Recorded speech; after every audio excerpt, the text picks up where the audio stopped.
Muy buenos días, mi nombre es Hugo Cardona. El día de hoy les traigo una presentación para que podamos empezar a entender cuáles son algunos conceptos básicos en cáncer y cómo platicar entre el medio de lo que es la comunidad médica para poder transmitir la información entre nosotros. Entonces también vamos a ver un poco de lo que es la nomenclatura. Para entender un poco del cáncer tenemos que empezar por entender cuál es su epidemiología. ¿Verdad? A nivel mundial pues hay una gran cantidad de cánceres, diferentes orígenes, diferentes etiologías incluso. Y para entender un poco sobre cuáles son los cánceres más frecuentes, podemos observar esta gráfica. Vamos a ver de que la mayoría de cánceres surgen de lo que son células epiteliales. Y vamos a ver qué significa esto un poquito más adelante. El cáncer que predomina, por ejemplo, en hombres es la próstata y en mujeres va a ser mama. Aquí tenemos una gráfica de la epidemiología en Guatemala y podemos observar de que la próstata es alrededor del 34.6% de todos los cánceres en hombres y el cáncer de mama en mujeres es alrededor del 22.4% de todos los cánceres. Además de esto, podemos observar, por ejemplo, en mujeres el cáncer de cervix uterino como segunda causa, segundo cáncer más frecuente, y el cáncer de hígado en hombres, seguido de estómago. Y esto entonces nos empieza a hablar un poco sobre que estas neoplasias tienen un origen y ese origen puede estar derivado generalmente o clásicamente lo podemos decir que derivan de dos circunstancias. La primera es la genética y la segunda son todos los factores medioambientales. Entonces esos son conceptos que también tenemos que entender para poder empezar a hablar esta terminología, esta nomenclatura. Entonces existen factores medioambientales que van a aumentar el riesgo de desarrollar cáncer.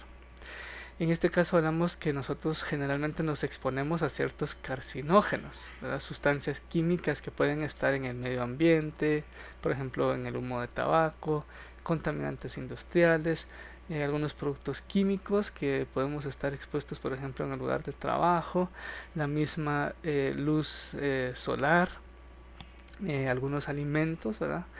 Y esto pues obviamente también está ligado a lo que son estilos de vida, ¿verdad? Dependiendo de cómo nosotros nos desarrollemos día a día, así nosotros vamos a tener estos diferentes riesgos. Por ejemplo, los factores de la dieta, cuando comemos, por ejemplo, alimentos ultraprocesados, cuando comemos alimentos saturados en grasas o aquellos que han sido ahumados, también estos van a tener ciertos carcinógenos que pueden fomentar el aparecimiento de un tumor.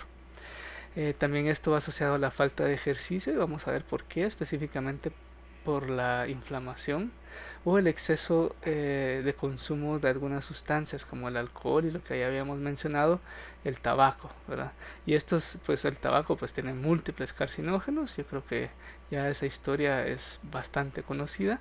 Y por otro lado el alcohol, que suele ser una sustancia irritante tanto para el estómago, el esófago, las vías respiratorias superiores, y cuando este metabolito llega a lo que es, perdón, esta sustancia llega a ser metabolizada en el hígado, también vemos de que ahí causa cierta inflamación, ciertos cambios que van a propiciar la generación de cánceres a ese nivel.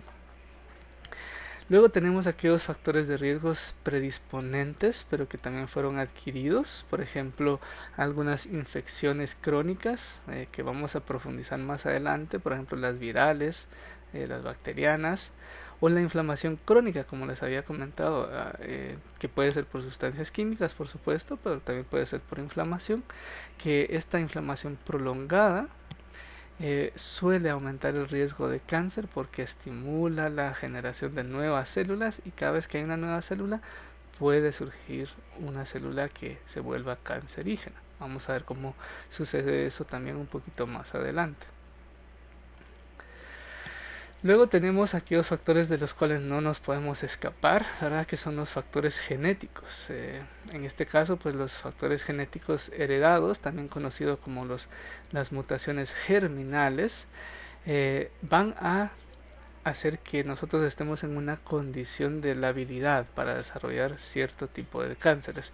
Quizás uno de los genes más frecuentemente hablados en los medios de comunicación va a ser lo que es el BRCA1 y el BRCA2, que ambos asocian a cánceres predominantemente de mama, de ovario, que incluso, ¿verdad?, hemos tenido en la historia de la medicina algunas personas que han optado por realizarse una resección de la mama o quitarse las mamas cuando se enteran de que tienen esta mutación, precisamente por esa relación tan frecuente que hay entre estas mutaciones y el cáncer. Luego tenemos otros tipos de cáncer, por ejemplo el cáncer colorectal, que también puede ser heredado cuando nosotros tenemos alteraciones en ciertos genes, como los que se encuentran en la poliposis adenomatosa familiar. Estos pacientes generalmente cursan con adenomas frecuentes durante la adolescencia que se vuelven tumores malignos más adelante. Por otro lado, tenemos las mutaciones genéticas adquiridas, también conocidas como somáticas, y estos generalmente van a tener una dualidad con lo que es el medio ambiente. Estos generalmente se van a acumular durante lo largo de la vida. Cada vez que una célula se reproduce, ¿verdad?, hay una probabilidad de que se adquiera una mutación en esa división y que puede transformarse en una mutación que es cancerígena, ¿verdad? Obviamente, teniendo esto en cuenta, vamos a ver de que el riesgo del cáncer va a aumentar con la edad. Y esto pues es lógico considerando de que estas mutaciones somáticas van a irse acumulando a lo largo de la vida, ¿verdad? Entonces, eventualmente una célula adquiere suficientes mutaciones de tipo somática como para convertirse en cancerígena. Ahora bien, no siempre es el caso de que siempre vamos a tener cánceres en personas de edades más avanzadas. También las mutaciones germinales, estas con las que nacemos y como les había comentado son inescapables, también nos van a producir un riesgo de cáncer. Y ahí es donde podemos tener neoplasias o cánceres en edades tempranas. Entonces podemos tener, por ejemplo, niños recién nacidos incluso que tienen una labilidad por desarrollar cáncer precisamente porque tienen este tipo de mutaciones germinales. Un concepto importante para distinguir estas mutaciones germinales, una de las cosas en las que nosotros podemos basarnos para recordar es que las somáticas solo van a estar en las células malas, ¿verdad?, mientras que las mutaciones germinales van a estar en todo el cuerpo porque nacemos con ellas, ¿verdad? Entonces, por ejemplo, si nosotros tenemos un cáncer en la nariz, solo en esas células van a haber mutaciones de tipo somáticas. Mientras que si nosotros nacimos con una mutación que, por ejemplo, el BRCA1, eso va a estar en todas las células del cuerpo. Entonces vamos a tenerla, por ejemplo, si nosotros nos hacemos una prueba de sangre, ahí podemos encontrar la mutación. Ahora que hemos hablado de estos riesgos medioambientales, pues tenemos que hablar de algunas sustancias químicas, ¿verdad? Las sustancias químicas no afectan de igual manera al ADN, que es generalmente lo que se daña cuando entramos en una etapa carcinogénica, ¿verdad? Sino que actúan algunos de una manera directa, y afortunadamente estos son los que menos existen en la naturaleza, y los que son de acción indirecta, que generalmente son los más frecuentes, ¿verdad? Entonces, por ejemplo, ¿verdad?, algunos de acción directa los vamos a encontrar en algunos medicamentos hechos por el hombre. Por ejemplo, el sulfato de dimetilo, la ciclofosfamida, que es un quimioterapéutico que se utiliza para tratar cáncer, ¿verdad?, también puede causar cáncer, ¿verdad? Entonces, y estos actúan de una manera directa, quelando ciertos átomos y pues obviamente ahí dañando el ADN. Mientras que los que son de acción indirecta casi siempre necesitan de un mecanismo de transformación. En este caso casi siempre ocurre en el hígado, pero por ejemplo uno de los ejemplos clásicos que podemos decir acá es el tabaco, ¿verdad? El tabaco en sí no es cancerígeno hasta que hacemos la acción de la combustión. En ese momento pues sí se vuelve cancerígeno muchos de los componentes que se encuentran dentro del tabaco mismo, ¿verdad? Entonces esa es una forma en las que los químicos pueden actuar. Ahora, ¿cómo específicamente causan cáncer estos agentes químicos, ¿verdad? Podemos observarla en esta gráfica resumidamente. Cuando existe un carcinógeno, ¿verdad? Una de estas sustancias que causan cáncer, van a activar una vía metabólica dentro de las células. Entonces las células cambian, ¿verdad? Así como por ejemplo cuando nos exponemos a algún químico, ¿verdad? Aquí fue muy conocido en Guatemala, ¿verdad? Que algunos pesticidas eran cancerígenos, entonces las personas que se exponían a ellos paraban con ciertos tumores de las piernas o de los brazos, ¿verdad? Entonces al exponerse las células empiezan con un proceso que se llama inducción. Entonces la célula cambia su ADN y aquí puede pasar una de dos cosas: o la célula sobrevive ese daño inicial, ¿verdad? O la célula muere porque no soporta el daño que se le hizo a su ADN. Si la célula muere, pues entonces ahí se acaba la historia, no pasa más. Si la célula vive, puede ocurrir una de dos cosas, ¿verdad? O el ADN está dañado de una manera mínima y puede ser reparada por la célula, o la lesión al ADN es demasiado grande, se vuelve permanente y altera lo que es el ciclo celular de la célula. Es decir, la célula tiene un temporizador, por decirlo así, muere en algún punto, ¿verdad? Pero al haberse dañado el ADN, todas estas moléculas que le indican a la célula cuando llega a la final de su vida se alteran. Entonces esa célula queda iniciada, ¿verdad? Cuando esto sucede, la célula empieza a proliferar y entonces entra en una etapa que se llama promoción. En esta etapa de la célula, básicamente ya ha perdido la capacidad para limitar su crecimiento y su reproducción. Entonces las células empiezan a crecer y crecer y crecer, ¿verdad? En este momento no necesariamente son malignas, ¿verdad? Pero sí tienen un potencial preneoplásico para convertirse en maligno.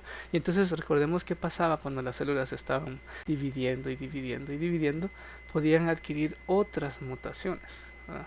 Entonces, aparte de la mutación que sucedió con el daño del ADN por los químicos, va acumulando otras mutaciones y ahí generalmente es donde adquiere otras capacidades para convertirse en una célula plenamente maligna. Entonces esta es como que la vía por la cual estos factores medioambientales, estos estilos de vida que causan inflamación y que van a cambiar el ADN de la célula, llegan a convertirse en una neoplasia quizás al inicio benigna y luego potencialmente después maligna. Hay otros componentes que también tenemos que tomar en cuenta que pueden dañar el ADN de una manera directa, que incluso ahora se toma más importancia en ello, ¿verdad? Por la tecnología que se ha desarrollado y pues a veces esa tecnología no es tan buena. Entonces veamos la radiación, ¿verdad? La exposición de las células a altas concentraciones de rayos gamma, rayos X, partículas alfa y beta como las que nosotros encontramos en la radiología, ¿verdad? Cada vez que nosotros nos hacemos una radiografía o una tomografía, nos estamos exponiendo a estos tipos de rayos, pueden causar al ADN, generando mutaciones que pueden desarrollarse en diferentes tipos de tumores, incluso algunos pueden ser como por ejemplo carcinomas. El simple hecho de salir y exponerse al sol también nos expone a otro tipo de radiación, la radiación ultravioleta, que ahora pues conocemos tres tipos, divididos por su longitud de onda. La ultravioleta A, que es generalmente la más frecuente que vamos a estar expuestos nosotros, está entre el rango de 320 a 400 nanómetros de distancia, la onda de luz. Generalmente se asocia a cánceres, por ejemplo, como el melanoma. La VB, que es un poquito más dañina para el ADN, se encuentra entre los 280 y 320 nanómetros de longitud de onda y se relacionan a otros tipos de cánceres, por ejemplo los carcinomas vasocelulares y que generalmente tienen una capacidad muy fuerte de formar dímeros de pirimidina en el ADN, que estos pues luego alteran los sitios específicos del ADN que regulan la reproducción celular. Y luego tenemos los VC, que son a los que menos nos exponemos, que tienen una longitud de onda entre 200 y 280 nanómetros de longitud de onda, pero que afortunadamente son filtrados por la capa de ozono, y entonces no estamos generalmente expuestos a estos en grandes cantidades. Y ahí es donde les decía que a veces la tecnología nos juega a la vuelta, porque sabemos plenamente que la capa de ozono pues la estamos dañando, y que quizás estos rayos ultravioletas de tipo C sí vayan a ser un componente más importante en el futuro. Luego, brevemente, anteriormente había mencionado lo que eran los virus, ¿verdad? Los virus también pueden provocar lo que es un daño al ADN. Hay dos tipos de virus que nosotros conocemos, aquellos que son de ADN y aquellos que son de ARN.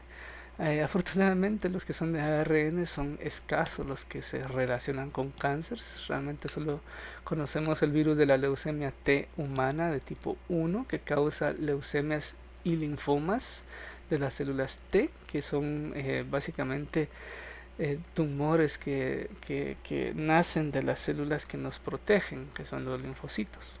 Ahora, de los virus del ADN sí conocemos varios, que suelen ser oncogénicos. Por ejemplo, el más conocido quizás es el virus del papiloma humano. Por eso es que se llevan a cabo campañas de vacunación contra el virus del papiloma humano, como las que se realizan en el instituto. Ahí se tiene la vacuna contra muchos de estos virus que ayudan a disminuir este tipo de cáncer. También tenemos, por ejemplo, el virus del virus de la hepatitis, ¿verdad? Que si bien no en todos los casos provoca cáncer, el virus de la hepatitis B y el virus de la hepatitis C se han asociado a carcinomas hepatocelulares en altos porcentajes, o por lo menos ese riesgo no existiría si las personas no se contaminaran con este virus, ¿verdad? Entonces la manera en que producen cáncer pues es distinta. Generalmente el virus de la hepatitis C daña tanto el hígado que las células se tienen que regenerar. Afortunadamente el hígado es uno de esos órganos que se regenera bastante bien, pero desafortunadamente cada vez de que hay regeneración de un tejido hay división celular, y regresamos al mismo concepto de que cuando las células se dividen mucho pueden adquirir otras mutaciones que favorecen la carcinogénesis, es decir, la formación de cáncer. Mientras que el virus de la hepatitis B sí provoca una alta cantidad de inflamación, que también hace que el hígado se regenere, y que en ese paso pues haya la acumulación de mutaciones que pueden derivar en un cáncer. Y bacterias. Las bacterias también pueden producir cáncer. Por lo menos una de ellas sí está bien establecida, que es la Helicobacter pylori. Es la primera bacteria que fue clasificada como carcinogénica. Y es importante porque en Guatemala es endémica, ¿verdad? Las personas nos alimentamos, así que todos, ¿verdad? De comidas que en algún momento están lamentablemente contaminadas con H. pylori, y el H. pylori tiene dos vías por las cuales puede producir cáncer. O sea, es una bacteria que realmente es terrible, ¿verdad? Una de las vías que puede producir cáncer es mediante la inflamación. Regresamos a aquello de que pues, la inflamación hace que el estómago se regenere, y cada vez que hay regeneración pues hay un cambio del ADN en cada división celular que puede acumular mutaciones que pueden conllevar a una neoplasia. Y por otro lado, esta inflamación se vuelve una inflamación crónica de mucho tiempo, porque el cuerpo no puede eliminar esta bacteria por sí mismo. Necesita de terapias antibacterianas, que incluso ahora ya están bastante limitadas, ¿verdad? Precisamente por el abuso de antibióticos que se ha tenido en la sociedad. Pero regresando al tema, ¿verdad? El H. pylori causa una inflamación muy severa, y durante esta inflamación severa puede hacer que lleguen tejido linfoide o los linfocitos, estas células que normalmente nos protegen, y hacer que estas células se dividan de una manera descontrolada y causar una neoplasia conocida como linfoma, que se asocia a las mucosas, en este caso gástricas, ¿verdad? Entonces esas son las dos vías, unas por inflamación aguda que causa que las células se regeneran, y otras por inflamación crónica, que las mismas células que nos deberían de proteger se vuelven cancerígenas, ¿verdad? Ahora bien, ¿qué efectos tiene el cáncer sobre el cuerpo, ¿verdad? Las neoplasias pues pueden tener dos efectos. Uno va a ser localizado y el otro va a ser sistémico en todo el cuerpo.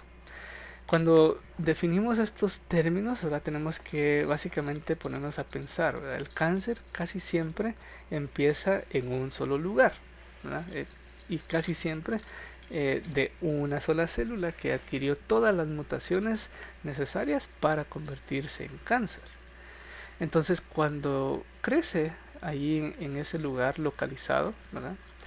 Puede dañar el tejido, ¿verdad? Si es una neoplasia benigna, que vamos a ver más adelante cómo se define eso, generalmente lo hace por empujar los otros tejidos. Entonces es como cuando decimos que es una neoplasia benigna, se comporta de una manera más bien como egoísta y empieza a empujar a los otros tejidos buenos hacia un lado. Entonces esa es una manera en la que puede causar lesión local, ¿verdad? Ahora sí es una neoplasia maligna, que también vamos a definir eso más adelante. Esta se comporta más bien destructiva, ¿verdad? No es egoísta, sino que esta destruye, ¿verdad? No le importa qué tejidos hay a la par, destruye todo lo que está ahí, y por eso es que vemos que son bordes generalmente infiltrativos y son destructivos, ¿verdad? Las benignas no, ¿verdad? Las benignas, como solo empujan, los bordes generalmente van a ser bien delimitados. Las células se van a parecer mucho a la célula que le dio origen, ¿verdad? Y eso se llama diferenciación. Vamos a explorar ese término más adelante cuando veamos lo que es benigno y maligno. Pero en esencia a lo que queremos llegar es de que los efectos locales pueden ser ya sea destructivos o solo delimitados. Ahora, sistémicamente los tumores pueden causar alteraciones de dos formas, ¿verdad? Una va a ser a través de lo que generalmente nosotros asociamos al cáncer, que es la caquexia tumoral. La caquexia tumoral es básicamente una atrofia de todos los tejidos del cuerpo, empezando por el tejido adiposo y músculo esquelético. Entonces nosotros vamos a ver que estas llegan con nosotros en un estado emaciado, ¿verdad? Básicamente se les van a ver los huesos, específicamente los huesos del tronco, las costillas, las clavículas van a ser prominentes. En el rostro, ¿verdad? Toda la piel va a estar en prominencia con los huesos, ¿verdad? De la cara. En medicina nosotros llamamos esto una fascia hipocrática, y casi siempre nos referimos a estos pacientes con una fascia hipocrática como personas que están crónicamente enfermas, que llevan mucho tiempo enfermos, ¿verdad? ¿Por qué se dan estas caquecias tumorales? Porque los tumores liberan ciertas proteínas que producen un catabolismo celular, que las células se empiecen a consumir pensando que hay otras prioridades. Entonces, como les decía, estos tumores generalmente son muy egoístas, ¿verdad? Entonces jalan muchos nutrientes de todo el cuerpo, incluso haciendo que otras células mueran, ¿verdad? Por eso es que es catabolismo, ¿verdad? Para que se usen los recursos de esas células en el cáncer, ¿verdad? Entonces usan lo que son, por ejemplo, sustancias como el factor de necrosis tumoral, las interleuquinas 6 y el L1B. Ahora bien, si bien los cánceres pueden producir estos efectos sistémicos por estas proteínas y algunas hormonas, en ocasiones también pueden ocasionar en el cuerpo cambios sistémicos que no tienen nada que ver con el tumor que le dio origen, y a esto se le llama síndrome paraneoplásico. Por ejemplo, aquí vamos a poner algunos ejemplos para que podamos entender este concepto un poquito mejor, pero en algunos casos, ¿verdad? Por ejemplo, hay un cáncer de pulmón, ¿verdad? Pero secreta ciertas hormonas que nosotros veríamos, por ejemplo, en las glándulas suprarrenales. Entonces no tiene relación una con la otra, y ahí es donde decimos de que es un síndrome paraneoplásico.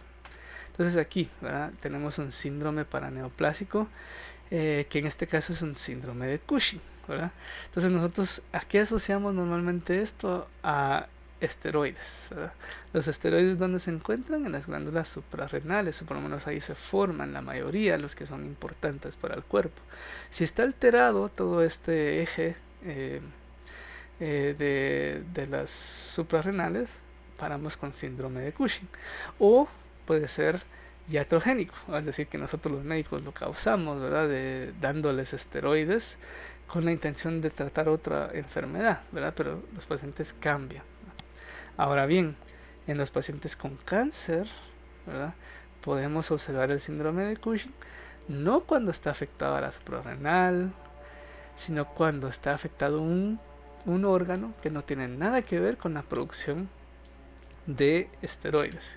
En este caso podemos pensar en el carcinoma de pulmón de células pequeñas y el carcinoma de páncreas, que en este caso ambos producen esteroides que no deberían de producir, y así generar un síndrome paraneoplásico. También tenemos la hipercalcemia, que es la elevación del calcio en la sangre. En este caso, ¿verdad? Tenemos que normalmente tenemos hipercalcemias cuando se afecta las glándulas paratiroides, ¿verdad? Porque estas son las que generalmente regulan cuánto calcio hay dentro de la sangre. Bueno, en este caso las glándulas paratiroides no son las culpables, sino que el cáncer de pulmón, pero de células escamosas, produce una hormona similar a la procalcitonina, que es la hormona que producen las glándulas paratiroides, y así elevan el calcio en sangre, generando un síndrome paraneoplásico. Y el último ejemplo de síndrome paraneoplásico es la acantosinígricas, que nosotros con qué lo relacionamos, con resistencia a la insulina. Pero en este caso no tiene nada que ver, ¿verdad? Sino que lo que está sucediendo es que el carcinoma gástrico, el carcinoma de pulmón y algunos cánceres de útero producen moléculas similares que bloquean la insulina y producen esta acantosis nigricans en los pacientes de una manera paraneoplásica, es decir, un efecto del tumor que imita el de un otro órgano, ¿verdad? Diferente al que le dio origen. Ahora bien, estos tumores, ¿verdad? Generalmente se van a intentar gradificar y estadificar. Los tumores obviamente son una noticia triste de dar, triste de recibir, y son difíciles de llevar, ¿verdad? Y mucha de la información que quieren saber las personas con cáncer las vamos a responder con estos dos esquemas, ¿verdad? Obviamente las personas que tienen cáncer lo que van a querer saber es si es un tumor muy avanzado, si se puede tratar, si se puede operar, si hay medicamentos, cuál es el pronóstico, es decir, cuánto tiempo de vida nos queda, ¿verdad? Entonces para eso se tienen estos dos conceptos, la gradación y la estadificación. Entonces la gradación, ¿verdad?, va a comparar las células del cáncer con las células del órgano que le dio origen. Y si se parecen, va a ser un grado bajo o un grado 1. Se asemejan a las células normales. Casi siempre los tumores benignos van a tener esta gradación, un grado generalmente bajo. A medida que se vuelven malignas, las células ya no se parecen a las células que le dio origen. Por ejemplo, si era de páncreas, ya no se va a parecer al páncreas. Entonces ya tenemos el grado 2 y el grado 3. Entonces comparamos el tumor, el órgano que le dio origen, y comparamos las células del tumor, de la neoplasia, y no podemos coincidirlas. Entonces ya decimos que es un grado 2 o un grado 3. Entre más alto el grado, menos es el pronóstico del paciente. Quiere decir de que entre más alto el grado, menos tiempo de vida se le puede estimar al paciente. La estadificación, por el otro lado, nos va a ayudar no solo para el pronóstico, sino para el tratamiento del paciente y para hacer estudios para otros pacientes en el futuro. Entonces, por ejemplo, tenemos acá la estadificación TNM. Esta estadificación la van a escuchar ustedes cada vez de que se tenga un paciente con cáncer, entonces sí es importante que la entendamos. La estadificación TNM se llama así porque se utiliza tres componentes para determinar qué tan avanzado está el tumor, ¿verdad? Primero utiliza el T para designar el tamaño del tumor, por eso la T, ¿verdad? Entre más grande es el tumor, más alto va a ser el T. El T se acompaña de un numerito a la par, ya sea T0, T1, T2, T3 o T4. ¿verdad? Entonces cada vez que escuchemos eso ya sabemos de qué tan grande es el tumor. Entonces si tenemos un T0 es lo más bajo que puede haber, entonces es fácil de tratar. Entonces recuerden que una de las finalidades de este sistema es el tratamiento. Entonces si es pequeño el tumor se puede extraer, pero si es un T4, es un tumor muy grande, puede ser de que ya no se pueda extraer, hacer una cirugía para quitarlo. Entonces ahí vemos por qué el pronóstico de los pacientes es inversamente proporcional a la estadificación, es decir, entre más alto es el T, menos vida va a tener, menos años de vida va a tener el paciente. Los ganglios linfáticos se designan con una N por nodes en inglés, ¿verdad? Nódulos o ganglios linfáticos.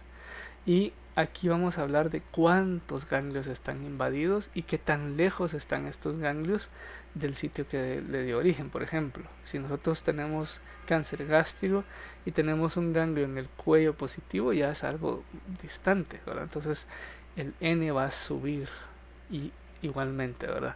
Si tenemos alto el N, menos tiempo de vida va a tener el paciente y más difícil va a ser de ofrecer un tratamiento de resección o un tratamiento de quirúrgico. Luego la metástasis, esto nos habla de si el tumor que apareció por ejemplo en el estómago ahora está dentro del cerebro, es decir que tiene la capacidad el tumor maligno de irse de un órgano a otro. Eso es la metástasis, ¿verdad? Igualmente, si hay metástasis, el pronóstico es malo. Si no hay metástasis, el pronóstico es ligeramente mejor. Y si por ejemplo, si no hay N, si el N es 0 y la M, que es metástasis, está en 0 y el T está en 0, puede ser que incluso la cirugía sea curativa. Entonces esa es la importancia de esta estadificación, ¿verdad? La estadificación se hace en un grupo de personas. Generalmente se va a hacer por el médico oncólogo, que es el tratante, el médico radiólogo, el médico cirujano y el más importante va a ser el del patólogo, ¿verdad? Porque ahí es donde va a haber a nivel microscópico. Y no es porque yo sea patólogo, ¿verdad? Sino que porque literalmente ese es el trabajo que nosotros hacemos, es si nosotros vemos que el tumor ya está en los ganglios, si ya está en otro órgano, porque a veces solo son celulitas las que están en otro órgano, entonces lamentablemente el pronóstico de ahí va a ser peor. Entonces, hablando de estos métodos diagnósticos, el más importante suele ser el histológico, ¿verdad? Entonces se hace una biopsia, se quita un pedacito del tumor y se analiza por medios histológicos. Se ven estos cambios de los grados que vimos, de la estadificación, de qué tan grande es y todo lo demás, y ahí se determina qué tumor es, de qué tipo es. También tenemos el estudio citológico, porque ¿cuál sería una de las desventajas del histológico? Es de que obviamente hay órganos que no son fáciles de biopsiar, ¿verdad? Entonces resulta más fácil, por ejemplo, tomar una biopsia citológica y analizar solo celulitas que se han desprendido para ver si son malignas o no, ¿verdad? Entonces, por ejemplo, hay algunos tumores que se encuentran dentro de los uréteres, ¿verdad? ¿Cómo vamos a llegar a los uréteres? No podemos. Entonces ahí es donde se vuelve útil la citología, porque eh, buscamos las células en una muestra de orina, que es infinitamente más fácil de obtener. Luego tenemos los estudios moleculares. Esto está asociado a la histología, no pueden estar separados, ¿verdad? Entonces, una vez que vemos en la histología que hay un tumor, ya lo mandamos a hacer estudios especiales para ver aquellas mutaciones de las que hablamos al inicio. Si existe una mutación germinal, si existe mutaciones somáticas que fueran la causa del cáncer. Y para eso tenemos diferentes tecnologías. Tenemos la reacción en cadena de la polimerasa, que busca ADN multiplicando el ADN del tumor. Buscamos translocaciones, que son básicamente algunas mutaciones de lesiones o agregaciones del ADN, que se llaman ganancias en este caso, ¿verdad? Por medio de FISH, ¿verdad? Y la secuenciación estructurada y larga del ADN humano, que va a ser la secuenciación de próxima generación, que también se llama NGS. Pero obviamente estos estudios son caros, ¿verdad? Entonces ahí la limitante no es si es fácil o no entrar al tejido, sino que si tiene la capacidad de, por ejemplo, si es la salud pública, de costearlo, o si es un paciente en lo privado, de que si el paciente lo pueda costear. Entonces tenemos el concepto de lo que son marcadores tumorales, que son estudios indirectos de estas mutaciones y que suele ser 10, 50 o incluso a veces 100 veces más baratos que estas pruebas moleculares. Entonces buscamos en sangre algunas sustancias que producen el cáncer. Por ejemplo, ahora regresando al síndrome paraneoplásico, si nosotros encontramos una molécula similar a la calcitonina, de la hormona paratiroidea, ahí por ejemplo encontramos un marcador tumoral. Si por ejemplo nosotros estamos considerando que en la próstata está el cáncer, ahí vamos a ir a buscar por ejemplo el antígeno prostático. Esos son marcadores tumorales. Entonces es mucho más barato. Un marcador tumoral de próstata podrá valer entre 75 quetzales y 100 quetzales dependiendo del laboratorio, mientras que una secuenciación de ADN va a valer entre 20 y 30 mil quetzales, ¿verdad? Entonces es mucho más barato estos marcadores tumorales. Ahora sí, vamos a entrar a lo que es la nomenclatura, ¿verdad? Entonces, después de ver la epidemiología, qué es lo que causa cáncer, cómo se estadifican, cómo se gradifican, vamos a hablar un poco de qué es lo que se gradifica, qué es lo que se estadifica, que en este caso son tumores o neoplasias, ¿verdad? He usado esos términos de una manera prácticamente intercambiables, pero ahora los vamos a definir. Entonces, neoplasia realmente es un nuevo crecimiento, a eso se refiere, ¿verdad? Es una colección de células y de estroma que crecen de una manera desmesurada, ¿verdad? Estas neoplasias pueden ser benignas o malignas, ¿verdad? Ahora bien, cuando decimos tumor, ¿verdad? Inicialmente, hace mucho tiempo, el tumor o la palabra tumor se utilizaba para decir que había edema, es decir, acumulación de agua por una inflamación. Pero ahora el tumor se usa indistintamente para referirse a una neoplasia. Oncología, por otro lado, es el estudio de los tumores. Entonces, ahora sí definamos tumor benigno, tumor o neoplasia benigna, ¿verdad? El tumor benigno se va a caracterizar por ser localizado. Recordemos que había dicho de que los tumores se originan generalmente de una célula en un sitio específico. Pues en este caso el tumor benigno ahí se queda, no se mueve, no destruye los tejidos que están alrededor, sino solo empujan a los tejidos, ¿verdad? Es como un crecimiento de las células y del estroma de una manera egoísta, ¿verdad? Crece y crece y crece y crece, pero nunca destruye los tejidos de la par, nunca se va de ese sitio. Cabe entonces recalcar que generalmente el paciente sobrevive este tumor benigno porque no le está causando una destrucción de los otros tejidos. Cuando te designamos, ¿verdad? Y esta es la nomenclatura de un tumor benigno, le designamos el sufijo de oma. Entonces, por ejemplo, cuando hay un crecimiento de la piel, ¿verdad?, que sobresale, decimos que es un papiloma. Cuando crece un quiste, por ejemplo, de ovario, se vuelve algo grande, ya decimos que es un cista adenoma. Quiere decir que es un crecimiento quístico benigno. Entonces el oma le agrega esa como designación de benignidad. Fibroma lo podemos escuchar cuando hablan de útero, ¿verdad? Que es una neoplasia totalmente benigna, o de la mama, ¿verdad?, cuando dicen que es un fibroma de la mama. Ambos casos hay un crecimiento benigno, entonces el oma. Condroma, por ejemplo, cuando hay un crecimiento de cartílago, pero es benigno y se queda ahí, no destruye, solo crece. Bueno, tal vez de una manera egoísta, tal vez deforma un poquito el área, pero no va a matar al paciente. Entonces es oma, es benigno. Por otro lado, tenemos la nomenclatura del tumor maligno, que en este caso generalmente se le denomina cáncer, ¿verdad? Este tumor invade, este tumor destruye las estructuras que están adyacentes y eso es lo que le confiere su malignidad, ¿verdad?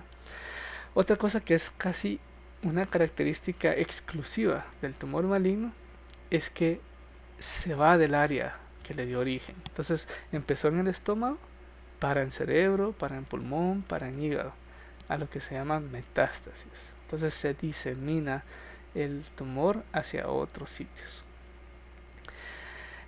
Cuando hablamos de cáncer, tal vez es bueno recordar de dónde vino esa palabra. Ahora viene del latín, que significa cangrejo. Entonces los patólogos, anatomistas de antaño, ¿verdad?, cada vez que veían una neoplasia y era maligna, veían que el tumor se adhería fuertemente a los otros tejidos que estaban a la par, ¿verdad? Si era mama, se adhería fuertemente hacia esos tejidos.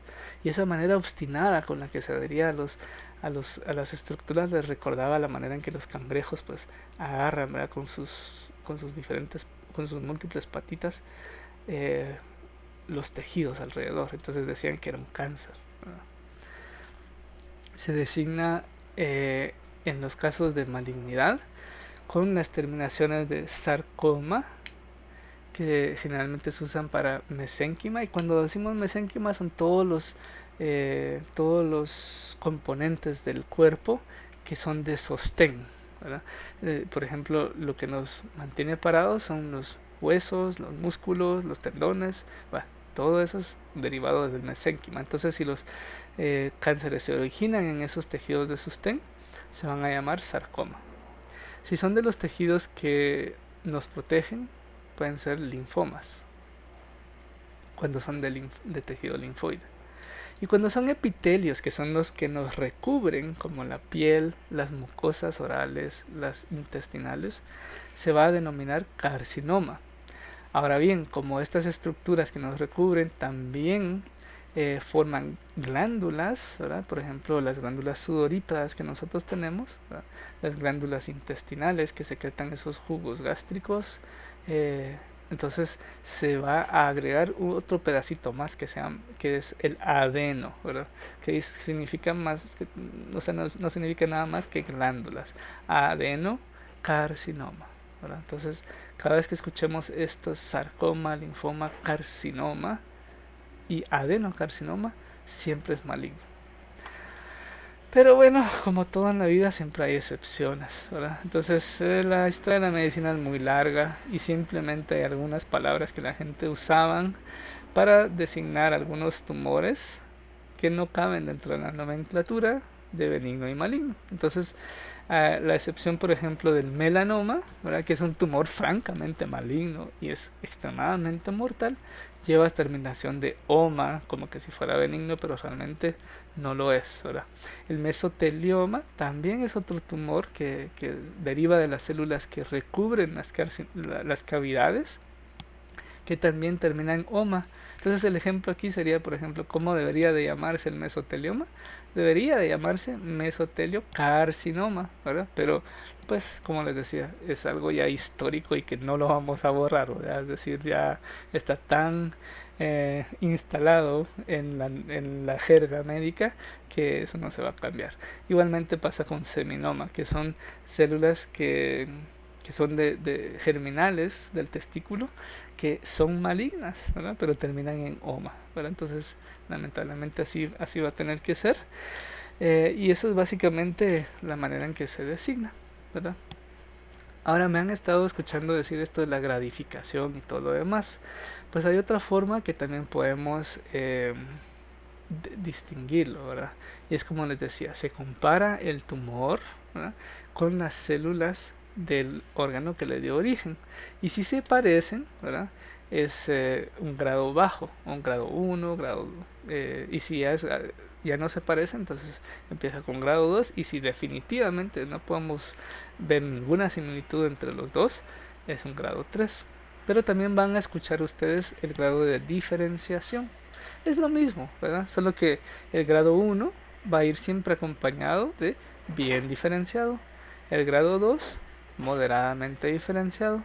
Y el grado 3, poco o pobremente diferenciado, que también se le llama anaplásico. Anaplasia significa que ya no se parece para nada las células malignas con las células que les dio origen. Entonces, ¿cómo vamos a ver esto? Aquí hay una imagen, ¿verdad? Este es un adenoma, es algo bien diferenciado, es decir, que es un grado 1. ¿Y por qué decimos que es bien diferenciado? Porque podemos ver acá, ¿verdad?, que forma las mismas estructuras que el órgano que le dio origen, ¿verdad? Entonces, uno podría decir, está crecido de tamaño, hay mucha más célula de lo normal, pero sigue siendo el mismo órgano, ¿verdad? Mientras que el anaplásico o el grado 3 o poco diferenciado o pobremente diferenciado, podemos ver de que estas células no se parecen a ninguna célula normal del cuerpo, ¿verdad? Incluso podemos ver que aquí hay una figura de mitosis espantosa, ¿verdad?, con 3 polos, ¿verdad? Y en ese mismo línea podemos escuchar el término de pleomorfismo, y a eso se refiere que el tumor tiene mucha variación entre las células. Veamos esta imagen, por ejemplo, miren esta célula gigante, gigante en comparación con estas chiquitas que se ven en el fondo. Y luego tenemos otra célula gigante, pero que tiene múltiples núcleos. Y esta diferencia entre el tamaño y las formas se denomina pleomorfismo. Ahora bien, aquí terminamos con una pequeña comparación de las nomenclaturas de los tumores benignos y malignos. Y podemos ver de que hay su grado de diferenciación o anaplasia. El benigno siempre va a ser bien diferenciado, con estructuras que son típicas o recuerdan al tumor que le dieron origen, mientras que los malignos van a ser anaplásicos y ya no van a recordar al tejido que le dio origen. Luego tenemos el crecimiento. El crecimiento en los benignos suele ser lento pero progresivo, ¿verdad?, mientras que en el maligno va a ser rápido el crecimiento y errático. Va a destruir, va a matar a los tejidos y va a causar que sangre. Luego la invasión local. Los benignos generalmente no invaden, más que empujan. Entonces por eso es que se expande el tejido. Mientras que el maligno infiltra o invade, se mete sus células en los tejidos que no debería y destruye las células buenas del cuerpo. Metástasis. En los benignos no hay. El tumor se queda en el tejido que le dio origen. Y en el maligno es muy frecuente que el tumor maligno se vaya a otros órganos lejanos. Eso es básicamente lo que yo les traigo el día de hoy. Son muchos los conceptos que exploramos, pero créanme que está bastante resumido y hay mucho más que conocer. Sin embargo, esto implicaría pues ingresar a otros niveles de análisis de los tumores, que yo creo que ya se vuelven unas cosas un poquito más delicadas de tratar y hay que saber un poquito más profundidades de lo que son las terminologías médicas, y con estos conceptos que ustedes tengan acá fácilmente pueden comunicarse en la comunidad médica para estar en la misma sintonía, saber cómo abordar al paciente, saber qué fue lo que llevó al paciente a tener el cáncer, ¿verdad? En el caso de los factores de riesgo, los ambientales, los genéticos, básicamente cómo van a tratar los médicos los tumores, dependiendo si es un grado alto, si es una estadificación avanzada. Entonces ya sabemos qué esperar, ¿verdad? Si se le va a hacer una cirugía radical, si no se le va a hacer cirugía, si solo se va a ser tratado con quimioterapia. Casi siempre todo eso depende de estos conceptos. Y la nomenclatura, pues ahora ya sabemos de que si viene de los epitelios, casi siempre van a ser carcinomas, si viene de cualquier otro lado, casi siempre van a ser de sarcomas, y si vienen de lugares muy específicos como linfoides, vamos a tener que son linfomas. Entonces con eso ya nos vamos haciendo una idea de las capacidades de lo que van a ser los tumores. Por ejemplo, si es un tumor de colon y se le va a cortar el colon, ya sabemos qué esperar, ¿verdad? El paciente va a tener una limitada capacidad de absorción, va a requerir de una nutrición adecuada y específica y especial, ¿verdad? A diferencia de un paciente que, por ejemplo, tenía un tumor en la pierna, que quitándole la pierna se cura, ¿verdad? Entonces va a tener intacto su sistema gastrointestinal y probablemente su dieta va a ser distinta. Por otro lado, pues también podemos considerar de que los pacientes que van a quimioterapia van a requerir de una alimentación y un régimen especial. Por ejemplo, aquellos pacientes que ya tienen un N o un M no se pueden operar y su único tratamiento va a ser la quimioterapia. Y en esos casos, por ejemplo, sí va a ser muy importante que, que le demos un seguimiento nutricional al paciente, especialmente si va a estar con un tratamiento con quimioterapia agresivo, ¿verdad? Entonces esos términos espero que les hayan ayudado. Y si tienen cualquier duda, pues yo me pongo a las órdenes con su docente, pues tenemos comunicación directa, entonces pueden hacerle llegar las preguntas que ustedes tengan. Agradezco mucho por la invitación y nos vemos en otra ocasión.